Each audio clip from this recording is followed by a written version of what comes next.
which they can call on in moments of crisis.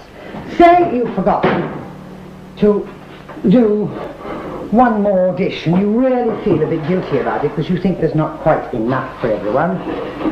Get yourself a piece, the size of the part, the amount you use, a piece of Lancashire cheese, which is English, a piece of Howder cheese. Now, I'm going to take the lids off yet, I'm just going to tell you.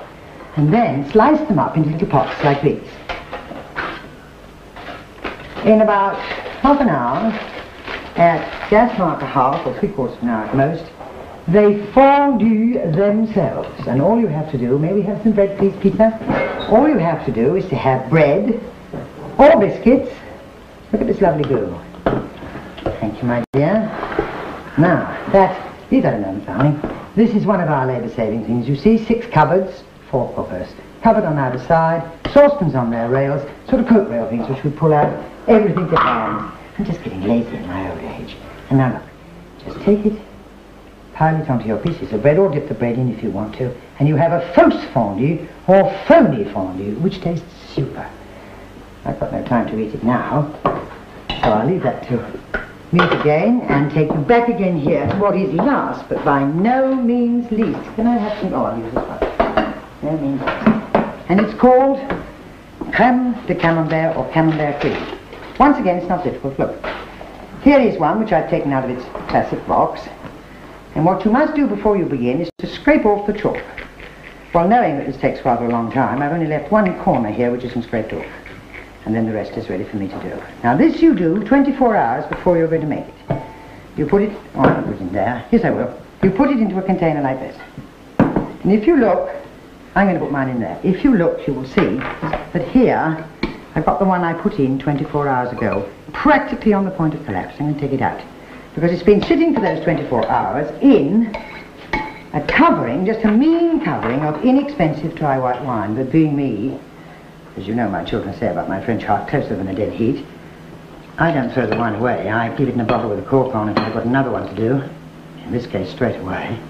Pour the same wine over, it works perfectly for the next one, so why waste another wine? Steep it in the wine. Cut it up roughly with a knife. Add to it 4 ounces of butter. So, softened, if you're not going to work for hours, so I hope this is. Bring that in a bit, and then beat it up, so you have another moment of noise, and I won't talk over it when it's going fast.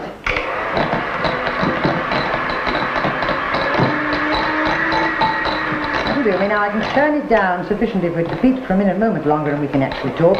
You do that until it's creamy. Now there are 2 forms of presentation. One, which is very slow in comparison to the other, but very much nicer. It's the picture that's on our jacket, and I'm going to show it to you finished when I go over to the table where the display is. Normally I clean the beaters. I'm getting short of time, so I'm going to be extravagant. Now, when you haven't got time to make it into this cake shape, which does take a long time to shape up perfectly, and then to cover with ground almonds, you see I've got some here, and then to decorate with pretzels, the salted ones, which are in front of me as I work now, as you can see on the table. Then just dump it in the middle of the dish, take a fork, and pull it up into a rough peak on your dish. Instead, bring it up as high as you can. I want another thing here to get this right up for it. That's better. Otherwise it's out of proportion to the dish. Neaten it off, still a bit of a peak. Give it a bit more height with the pretzel on the top. Think of the fact that you're short of time. You should have your frock on by now. The guests will be here. We all get these little dramas, so it's no use pretending we don't. Run the pretzels round the edge, and Bob's your uncle, and you can serve that instead of a rather more elegant one, which I'm going to show you in a minute. So that's the fake one of the emergency one. Let's go and have a look what we've done and see the one I prepared classically. Now, starting from over here, as you will doubtless recognise after this long time, there is your green omelette. Perfect for a picnic. Ideal for some of the wines which Johnny will suggest. Next week I'm going to do the fondue à la Fribourg, the classic cheese one, and he will work through with each dish and explain to us how we should serve what. Then the 2 fausse fondue, or naughty ones, you know, just melted cheese, the Lancashire in this one, the English and the Dutch Howder in that one. Then the fondue, frites, which are just as gooey now, if not a shade more so than they were when we were dealing with them.